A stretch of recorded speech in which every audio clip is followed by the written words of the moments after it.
Hi అండి. దోసకాయ చట్నీ అండి. దోసకాయ ముక్కలు కోసుకుని కొంచెం చింతపండు వేసుకోవాలి. అట్లాగే జీలకర్ర పచ్చిమిరపకాయలు కొంచెం వేయించుకోవాలి. అట్లాగే పల్లీలు అండి అంతా వేసి మిక్సీ పెట్టుకున్నాక తాలింపు వేసుకోవాలి.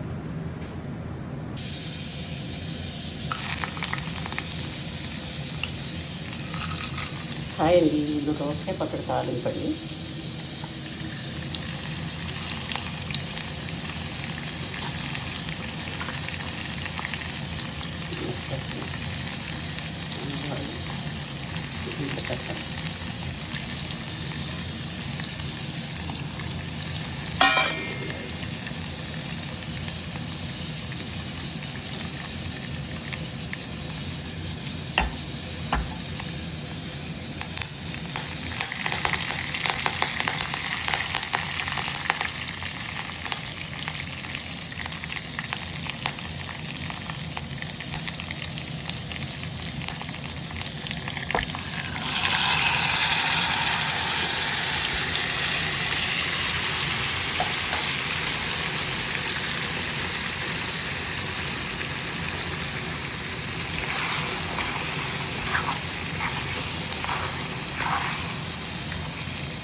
దోసకాయ పల్లీలకి చాలా బాగుంటుంది.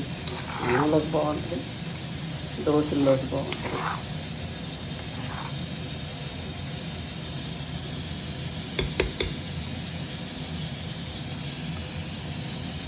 ఇది ముక్కలు కొంచెం మిక్సీ పట్టాలండి. కొంచెం కనిపించినట్టుంటే మనకి తినడానికి బాగుంటుంది.